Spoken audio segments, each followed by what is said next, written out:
good day, Sir Estimo, sir. So, ito pala yung unit mo, Sir Estimo, sir, no? Estimo.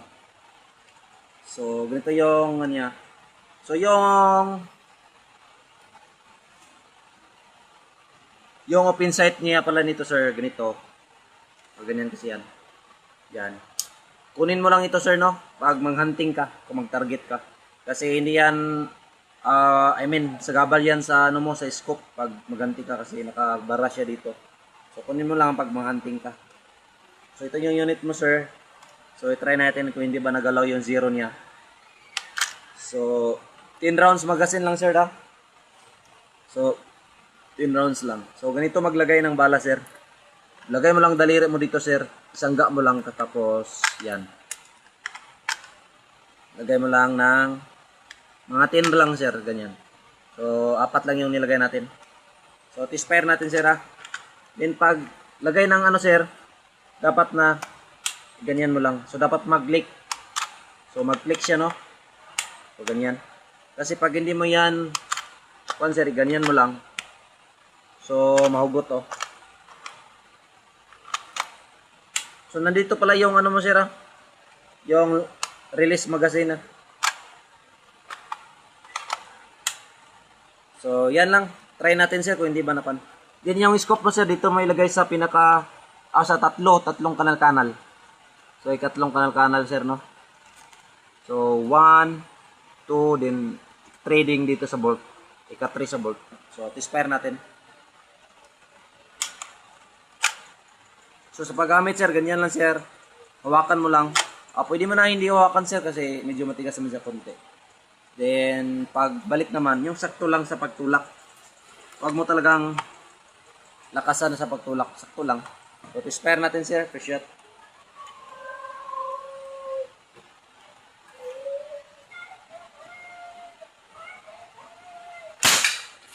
So, yun. Tama natin.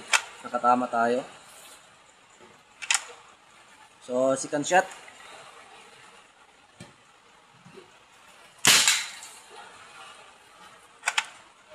Tama. Third shot.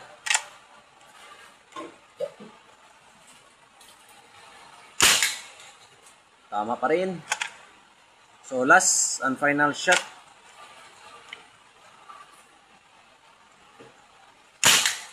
So, yun. Wala siyang ano, sablay, no? So, itong unit mo talaga, sir, kapon ko lang ito ni zero. So, medyo natagalan ako kasi yung scope mo, tagal ma-zero yung scope mo, sir. Pero okay na siya. Kita naman nan siguro, no? So, lagyan pa natin ng bala para makita mo talaga na zero. Silitin mo, itlog. Naamay taas. Nakakapitaan. Hindi nakapitaan.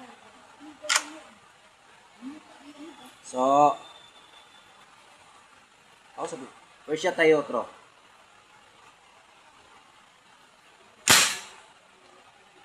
Sa baba. Parang natamaan pero sa butas nakatama.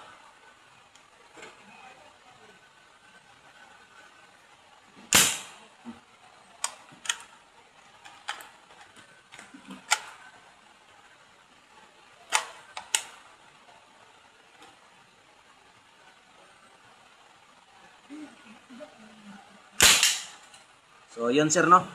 So, nakatama yun kanina pero doon tumama siya sa butas. Yung sa butas ba, tapos lumiritso lang sa kabila. So, okay na yung scope mo talaga, sir. Medyo matagal po ako nag-grade 0 itong scope mo.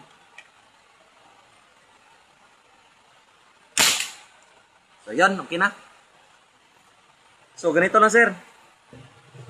Pag ang unit mo is mahina na yung putok, baka barado na po yung sirens mo. So, ang gagawin mo, sir, kung mag-replace ka ng sirens, iangat mo lang ito konti. Pag makaangat na yung karayom, sir, sa butas ng check valve, hilain mo lang. So, yan. Malambot lang po yan pag makaangat talaga. And then, ganito gawin mo, sir. Kunin mo itong sirens, yung karayom, ipasok mo dito sa loob. Tapos, ganyan mo lang. Kasi baka barado na, kaya mahina. Then pag yung unit mo sir is nag-iilang click ka na, okay na yung sirens mo, okay na yun, nag-replace ka ng sirens. Puno po ito, tapos hindi yung puputok. So ang dahilan po yan sir is yung igniter mo. So ganito lang yung igniter. So isa po diyan sa dahilan na yung unit mo is hindi puputok. So may dalawa kasi tayong dahilan sa unit sir na hindi puputok. Sirens at saka igniter. So ang sign ng sira na yung sirens mo sir, mahina yung putok, yung medyo mahina na talaga. Sirens po yan. So yun po yung gagawin mo. Tapos kung ang unit mo naman is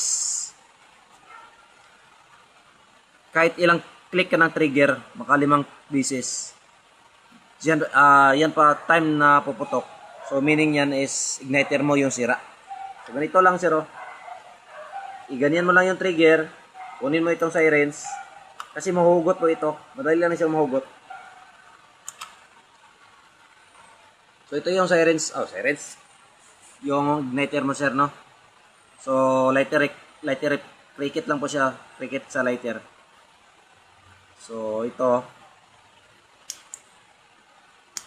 So ito yung itong daliri nito, ito yung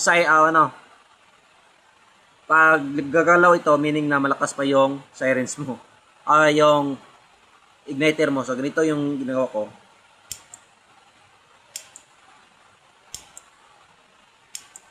Pag gagalaw pa yan, okay pa yan. Pero pag hindi na, try natin to, be. Baka sira na to, be. Oh, ito, sir. Hindi pa siya gagalaw, ah. O, diba? Walang response po ito. Wala siyang response. Pero itong malakas sir, tignan mo sir. No. So ganyan po yung ibig sabihin na malakas pa yung kuan mo. So hindi ko yan pinagalaw. Pinaanan kasi kung ipagalaw mo yan, sasabay ito. O di ba? Sasabay. So kung ganyan lang oh.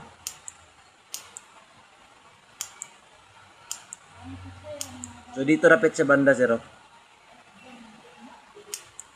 So yan yung ibig sabihin na malakas pa yung igniter mo. So pagbalik naman sir, ganyan mo lang sir oh. Yung posisyon is ganyan, dapat yung butas ay itong wire sa butas sa taas. So makikita mo sir sa personal. So, ganyan lang. Then, pag nakapasok na talaga, okay na yan. So, wala pa siyang ano. So, pagbalik naman ng canister, sir, ganito lang, sir. Pasok mo muna yung karayom doon sa butas ng check valve. Pag makapasok na yan, sir, itulak mo lang, sir. So, yan. Then, mabilis ang tulak, sir. Mabilis ang tulak din yan, no? So, yan. Nakapasok na po yung siren sa butas ng check valve. So, ready to fire. Ready to ka nagamit na.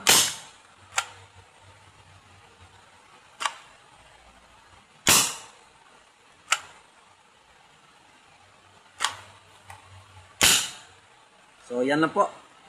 So, magdagdag pa tayo ng karayom. So, 4 talay siguro yung karayom na yan natin kasi marami ako sirens. So, yan lang. Salamat Sir Estimo sir sa walang sawang sa pagtitiwala pala.